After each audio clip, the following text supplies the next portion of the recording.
Bonjour à tous. À la fin de ce DM, on nous demande, dans un cas particulier, de déterminer le commutant d'une matrice donnée satisfaisant une relation algébrique. Déterminer le commutant, c'est donc déterminer l'ensemble des matrices qui vont commuter avec cette matrice particulière. Alors je vous rappelle que dans cette partie, on a fixé A appartenant à Mn de R, et en fixant la base canonique de R puissance n, on a introduit l'unique endomorphisme canoniquement associé rapporté à la base canonique qu'on notait petit f. Et donc on introduit petit f, endomorphisme de R puissance n, pour lequel on impose qu'il vérifie cette expression ou cette équation algébrique, à savoir que le produit pour i allant de 1 à n nous donne l'endomorphisme nul. C'est-à-dire qu'on se place dans le cas particulier ici, où f possède exactement n valeurs propres distinctes, les scalaires lambda 1, lambda 2, lambda n étant distincts. On va donc travailler en deux temps. Dans un premier temps, on va avoir une série de 5 questions préliminaires qui vont nous apporter quelques propriétés utiles pour attaquer en fin de partie la recherche de la dimension du commutant de A. Commençons avec la question 13. Dans cette question 13, on nous demande de reconnaître un polynôme annulateur. Si on regarde cette équation algébrique, on voit qu'il s'agit d'une expression polynomiale en petit f. C'est-à-dire qu'en notant P de grand X, le polynôme suivant, c'est-à-dire le produit des x moins lambda i pour i allant de 1 à n, alors, d'après l'hypothèse, eh bien, P de f est égal à 0, et ainsi, P désigne un polynôme annulateur de f, c'est-à-dire qu'on peut noter qu'il appartient à l'ensemble des polynômes qui s'annulent en petit f. On nous demande alors d'en déduire que R puissance n va se décomposer comme une somme directe de noyaux de la forme m moins lambda i identité. Alors évidemment, ça fait écho chez nous au théorème des noyaux qu'on a revu récemment. Alors en effet, ainsi, comme vous avez P de f qui est égal à l'endomorphisme nul, eh bien en particulier, je peux dire que l'espace ambiant, ici R puissance n, se décompose ou peut être vu, d'abord comme le noyau de l'endomorphisme nul, P de f, qui lui-même peut être vu comme le noyau du produit ici des f moins lambda i identité pour i allant de 1 à n. Or, les polynômes par lesquels on a factorisé P ici, ce sont des polynômes de la forme x moins lambda 1, x moins lambda 2, etc.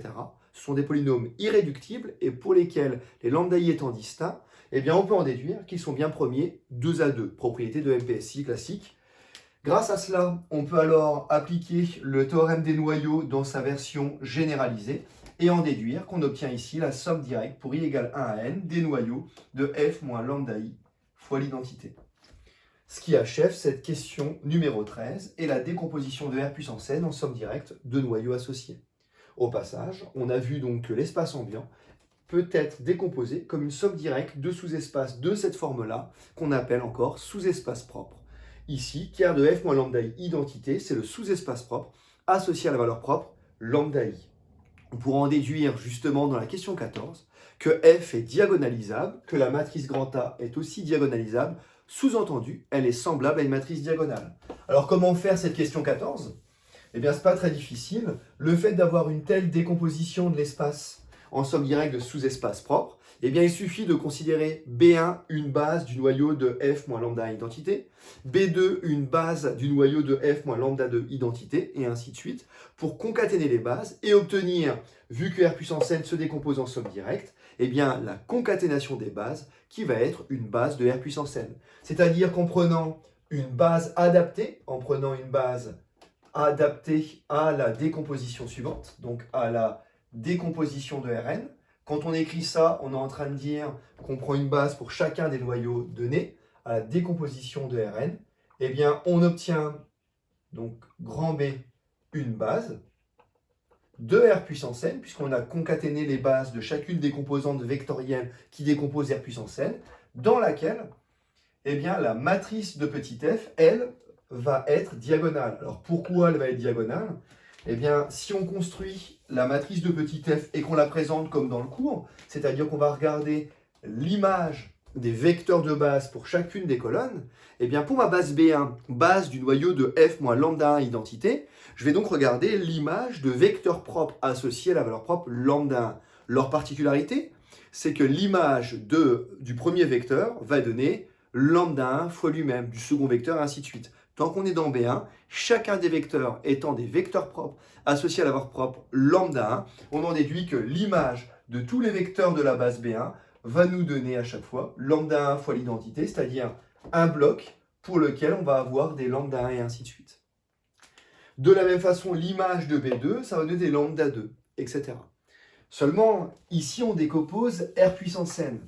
Eh bien, si je décompose R puissance n, qui lui est de dimension n, en somme directe de n sous-espace propre ici distinct, eh bien, les seuls vecteurs que vous allez sortir de chacun des noyaux, ça va être un premier vecteur E1 du ker de f moins lambda identité, un second vecteur de ker de f moins lambda de identité. Autrement dit, c'est ce que je sous-entends ici, c'est que quand je vais découper mes blocs ici, eh bien, j'aurai pas d'autre choix, en raison de la dimension de R puissance n, d'avoir simplement un seul vecteur dans B1, un seul vecteur dans B2, de sorte que les valeurs propres qui vont apparaître ici vont être lambda 1, lambda 2, lambda n. On est dans un cas particulier où je possède n valeurs propres distinctes. Je vais donc avoir n noyaux de la forme ker f moins lambda identité distincts. Et donc quand je vais prendre une base adaptée, chacune des bases B indice I n'est constituée que d'un seul vecteur. Et donc, f de 1, ça va être lambda 1 fois E1, lambda 2, f de 2, lambda 2 sur E2, et ainsi de suite. Alors, pourquoi faire ça? Eh bien, l'objectif étant de montrer que A est semblable à une matrice diagonale. Eh bien, je vous rappelle que F est associé à la matrice grand A, mais F possède deux représentations.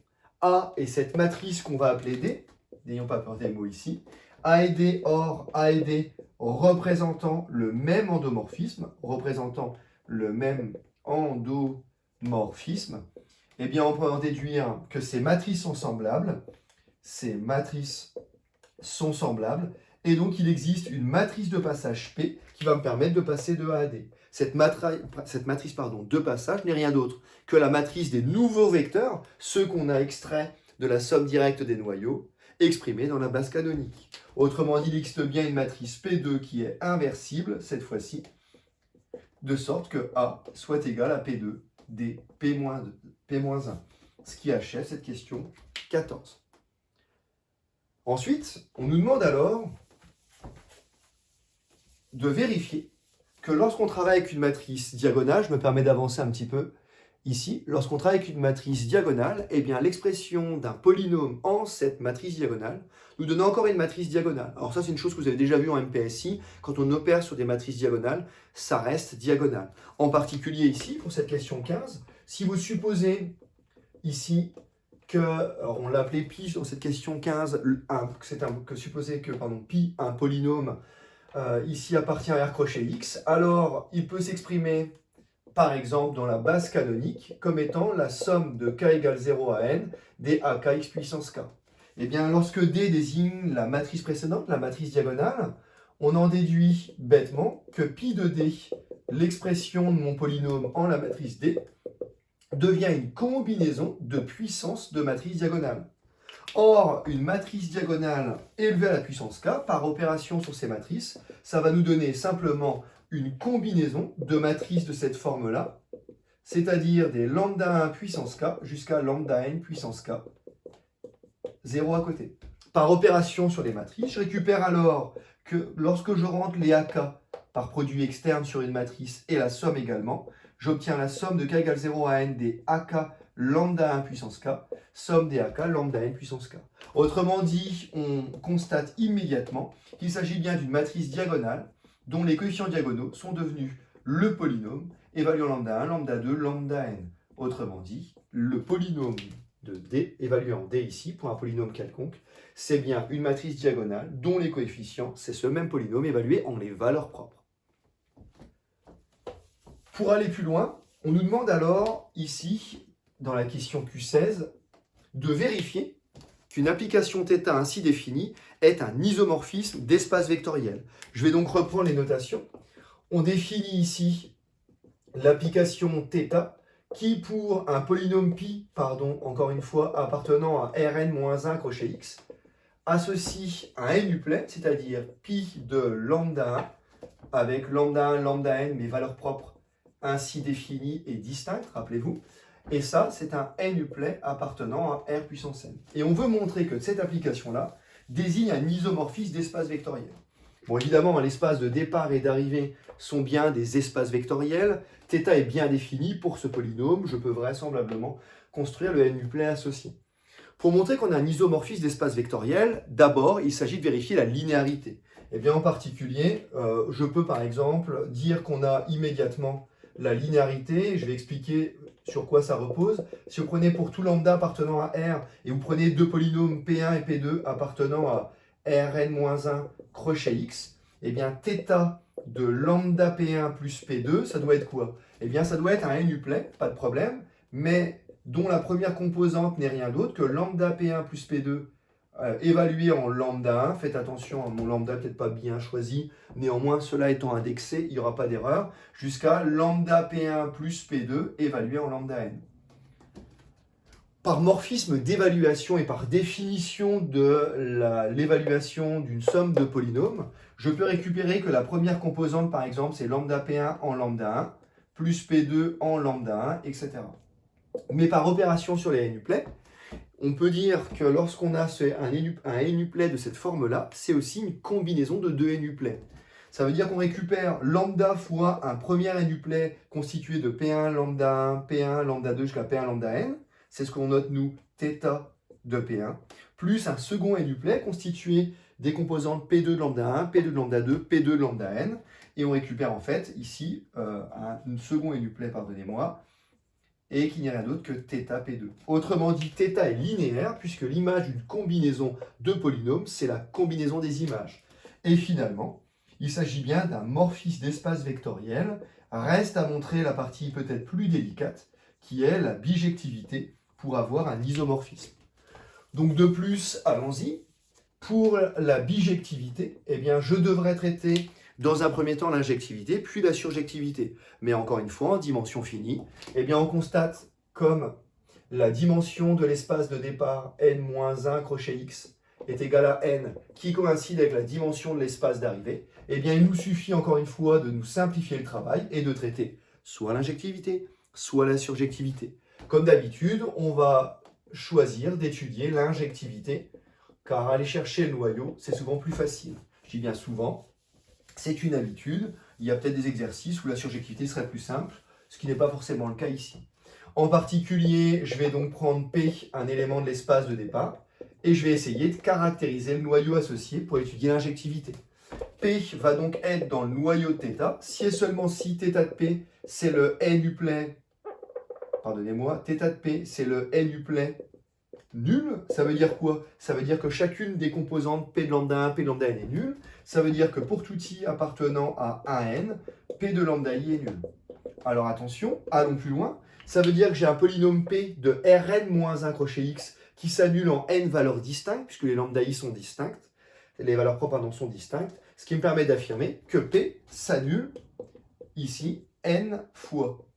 Or, P étant dans Rn-1 crochet x, eh bien, il ne peut pas s'annuler plus que son degré éventuel, c'est-à-dire que dans ce cas-là, il n'y a pas d'autre choix que P soit le polynôme nul, c'est-à-dire que c'est bien le 0 de n-1 crochet x. Moralité, par caractérisation ici, le noyau est réduit au vecteur nul, on récupère que l'application θ est injective, et en dimension finie, θ est bijective, c'est-à-dire que finalement, on peut affirmer que θ est un isomorphisme. Alors cet isomorphisme, je vais vous demander de le retenir. Au-delà de la partie démonstration, utilisation de la dimension finie, c'est sympa, mais cet isomorphisme nous permet, dans d'autres contextes, de prouver l'existence et l'unicité du polynôme d'interpolation associé à Lagrange. Vous savez, c'est-à-dire que lorsqu'on fixe, par exemple, pour une fonction donnée, des valeurs images, donc f de x1, f de x2, etc. Si on fixe suffisamment d'images associées, on peut montrer qu'il existe un unique polynôme qui va interpoler, qui va coïncider avec la fonction donnée, et c'est ce qu'on appelle alors le polynôme d'interpolation de Lagrange. Il y a plusieurs façons de le faire. Il y a des preuves constructives où on va expliciter le polynôme lui-même et c'est souvent ramené à la base de Lagrange. On verra ça plus tard si vous avez oublié le programme de MPSI. Néanmoins, une façon de le faire de manière algébrique, c'est de proposer le bon isomorphisme. On vient donc de montrer par isomorphisme que pour tout n uplet, il existe un unique polynôme tel que P en lambda 1 nous donne la première composante du n uplet fixé, P en lambda 2 nous donne mu2, jusqu'à P en lambda n nous donne mu n. Ce qui achève cette première partie préliminaire en ce qui concerne les questions, on a dit 13 jusqu'à 17. Pour finir, on va donc aller chercher le commutant de A en passant par le commutant de D. Je m'explique, en début de DM, on a travaillé sur la relation des commutants lorsque deux matrices étaient semblables. Et bien comme dans ce cas particulier, pour cette dernière partie, A est diagonalisable et semblable à une matrice diagonale, il est naturel et plus simple d'aller chercher le commutant de la matrice diagonale pour récupérer des informations sur le commutant de A. Alors allons-y, question 18. Si on note au préalable M' appartenant à Mn de R, eh bien on me demande de calculer le produit de la matrice M' avec la matrice D.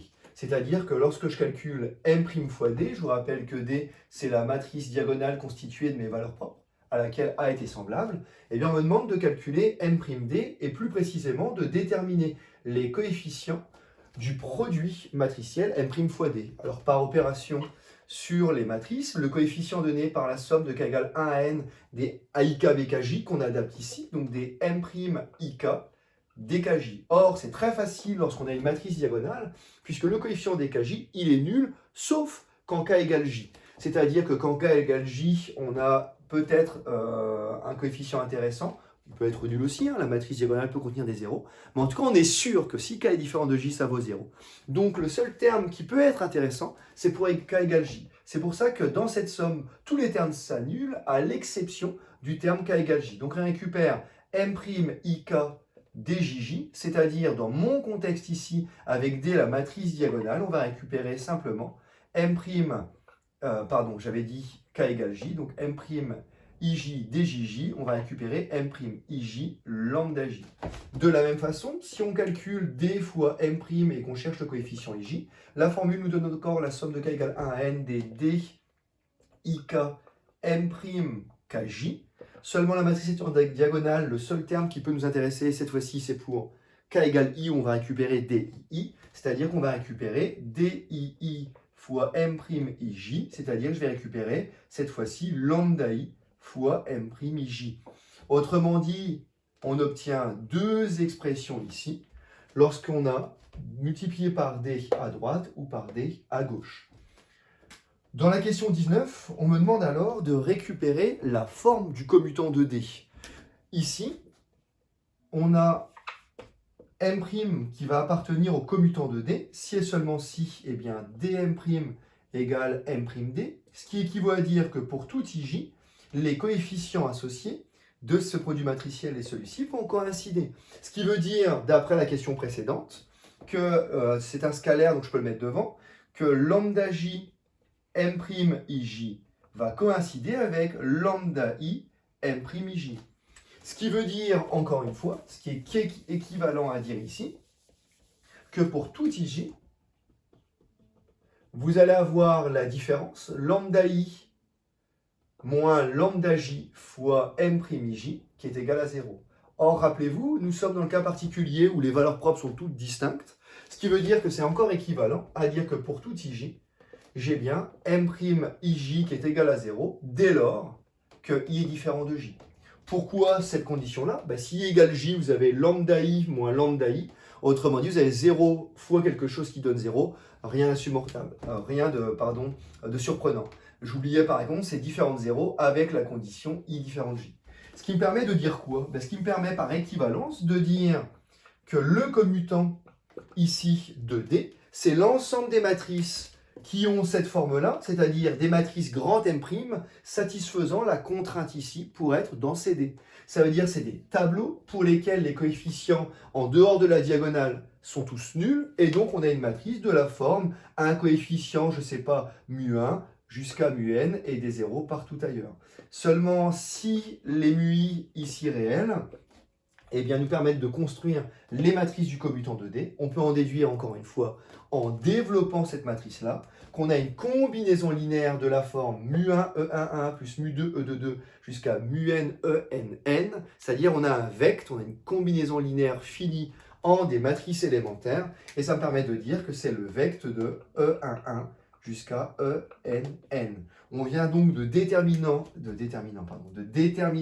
le commutant de la matrice diagonale grand D, qui est ici de dimension n. Alors évidemment, on me demande d'aller plus loin, je m'excuse, et on me demande de justifier derrière, question 20, la dimension et une base du commutant de D. Bon, ben, je suis allé un petit peu vite, c'est-à-dire que de la question précédente, comme j'ai déterminé le commutant comme l'ensemble des matrices diagonales de la forme mu1 jusqu'à mu(n), eh bien, une base naturelle est constituée de ces matrices élémentaires. Au passage, à ce stade, elles sont génératrices. Pourquoi elles sont libres? On pourrait étudier la liberté ou dire simplement qu'elles sont issues de la base canonique sur Mn de K. Et donc, en tant que sous-famille d'une famille qui est une base, ces vecteurs sont linéairement indépendants. Ce qui me permet d'en déduire ici que les E, I, pour I appartenant à un n, désignent une base, donc une base de CD, ce qui me permet de donner la dimension de CD, de C indice D, le commutant de D, qui est égal à n. Alors évidemment, comment récupérer les informations sur le commutant de A? Eh bien, comme on se rappelle ici, donc de plus, d'après la première partie du DM, comme A et D sont semblables, on sait et on a montré via des isomorphismes phi et psi que être dans le commutant de A pouvait nous donner des informations dans le commutant de A' dans la première partie, et par isomorphisme, on récupère alors, comme elles sont semblables, que la dimension des commutants associés étant isomorphes sont les mêmes, et donc le commutant de A, ici, c'est égal à n. D'ailleurs, dans le premier exemple qui avait été traité, pour une matrice 3,3, on était justement dans ce cas de figure, on avait récupéré que le commutant associé avait pour dimension 3. Ce qui achève cette première partie, on va aller plus loin avec les questions 21, 22 et 23. Pourquoi aller plus loin? On va essayer de montrer que le commutant de A n'est rien d'autre que l'ensemble des expressions polynomiales en A. C'est-à-dire que cette fois-ci, pour la question Q21, on va fixer au départ non plus M', mais M appartenant à Mn de R. Et on note cette fois-ci M' qui va être égal à P2 moins 1 M P2. Je vais juste vérifier les notations, que je ne vous raconte pas d'ânerie. Voilà en ce qui concerne ceci. Et on va donc travailler en grand M pour aller chercher le commutant de A. Pour la question 21, on me demande alors de justifier qu'il existe un polynôme tel que Q de D nous donne M'. Alors on va simplement réexploiter la première partie, c'est-à-dire que lorsque vous regardez, alors je dis pas de bêtises, on cherche à montrer qu'il existe Q dans un crochet X tel que M' est égal à Q de D. Eh bien, je vous rappelle que par exemple, ce qu'on vient de faire, c'est qu'on a caractérisé le commutant de D. C'est-à-dire que ici, M, donc attention, donc si M appartient au commutant de A, alors par hypothèse, M' qui est égal à P2-1 MP2, lui, appartient au commutant de D. Bah oui, on a construit justement M' en fonction de la matrice de passage associée. Cette implication-là a été démontrée plus tôt dans la première partie du DM. Donc si M est dans le commutant de A, alors M' est dans le commutant de D, et ainsi je peux garantir que M' est donc combinaison linéaire de la forme mu1 E11 jusqu'à mu(n) ENN, c'est-à-dire qu'il existe des scalaires mu1 jusqu'à mu(n) appartenant à R puissance n, tels que M' soit une matrice diagonale de la forme mu1 jusqu'à mu(n). Or, d'après la question 17, dès lors que vous avez un n-uplet fixé, vous avez un unique polynôme qui, évalué en lambda i, va vous donner mu-i. C'est-à-dire, or, d'après la question 17, je sais qu'il existe Q, un polynôme appartenant à Rn-1 crochet x, tel que pour tout i, Q de lambda i soit égal à mu-i. Oui, mais dans ce cas, au vu du travail qui avait été fait sur les expressions polynomiales en une matrice diagonale, je vais pouvoir calculer pour ce polynôme en particulier ici, Q ici de D, qui va être vu comme Q de lambda 1 jusqu'à Q de lambda n, qui va nous donner donc la matrice diagonale mu1 jusqu'à mu(n), c'est-à-dire qu'on a bien l'existence d'un polynôme tel que Q de D soit égal à M'. Si M est dans le commutant, alors on a bien M' qui peut être vu comme une expression polynomiale en D. De plus, on me demande alors dans la question Q22, ici, de récupérer des petites propriétés algébriques sur, encore une fois, les matrices semblables, donc Q22.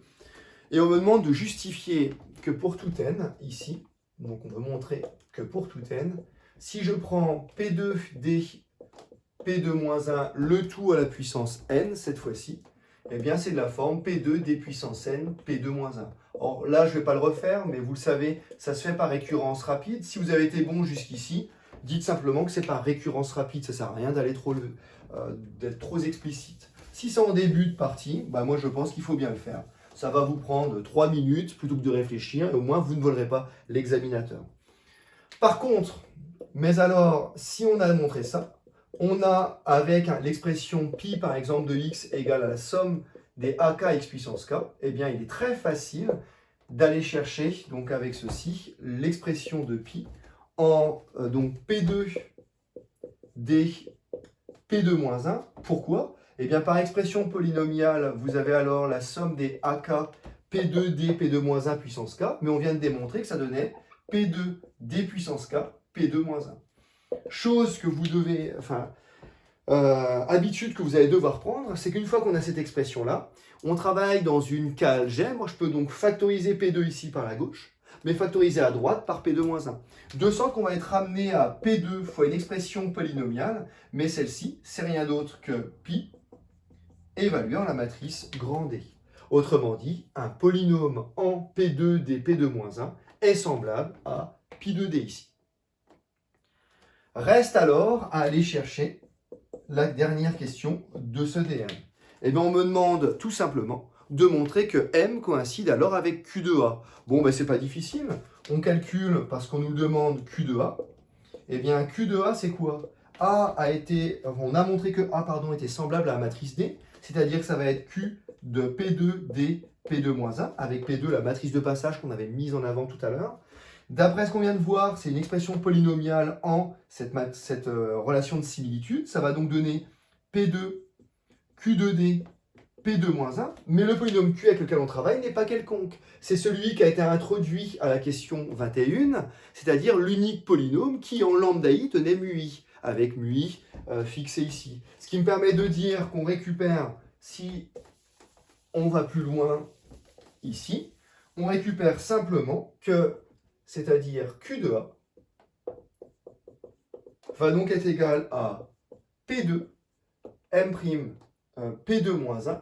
Or, rappelez-vous, comment on a défini M'? On l'a défini comme P2-1 MP2. Ça veut dire que si vous multipliez M' à gauche par P2, les P2 et P2-1 vont simplifier, et toute l'égalité par P2-1 à droite, eh bien vous avez M' égale à P2-1 MP2. Si j'inverse cette relation-là, ça veut dire que M peut être vu comme P2 M', P2-1. Ça veut dire qu'on récupère que Q de A est égal à grand M. Moralité, je viens justifier quoi? C'est-à-dire que finalement, si M appartient au commutant de A, alors on peut construire les questions Q21, Q22, Q23, de sorte que M puisse être vu comme Q de A avec Q, une expression polynomiale à coefficient réel. En particulier, je viens de montrer une inclusion, c'est-à-dire que le commutant de A, il est inclus dans les expressions polynomiales en A. On peut même aller plus loin, puisque Q appartient à Rn-1 crochet X. Ça veut dire qu'on pourrait dire que CA est inclus dans Rn-1 crochet A, dans les expressions polynomiales de degré au plus n-1 évaluées en A. Et bien réciproquement, l'inclusion réciproque étant immédiate, puisque toute expression polynomiale en A va commuter avec A. En effet, prenez une expression polynomiale en A fois A à gauche fois A à droite, vous allez récupérer la même expression polynomiale. Autrement dit, l'inclusion réciproque étant immédiate, on peut voir CA comme l'ensemble des expressions ici, polynomiales en A. Encore une fois, on pouvait préciser ici que lui est dans Rn-1 crochet X, lui aussi, et on récupère ceci. Au passage, le commutant de A était de dimension n, exactement comme celui-ci, on n'est pas surpris. D'ailleurs, au passage, on sait que les expressions polynomiales en A vont être des combinaisons linéaires en A puissance 0, l'identité, grand A carré jusqu'à an-1. On pourrait donc montrer finalement, finalement, que le commutant de A, c'est mieux que des expressions polynomiales en A, c'est même le sous-espace engendré par les itérés de A puissance 0 jusqu'à A puissance n-1. Voilà un cas particulier de calcul de commutant. Mais encore une fois, si le DM n'est pas si difficile, il nous permet de mettre en œuvre tout ce qu'on a vu depuis le début de l'année sur l'algèbre linéaire, à la fois le travail sur les applications linéaires, mais aussi sur les matrices. J'espère que cette vidéo vous aura aidé peut-être à préciser certains points de ce DM concernant le commutant d'une matrice dans un cas particulier, lorsque la matrice est diagonalisable et possède n valeurs propres distinctes. À très bientôt.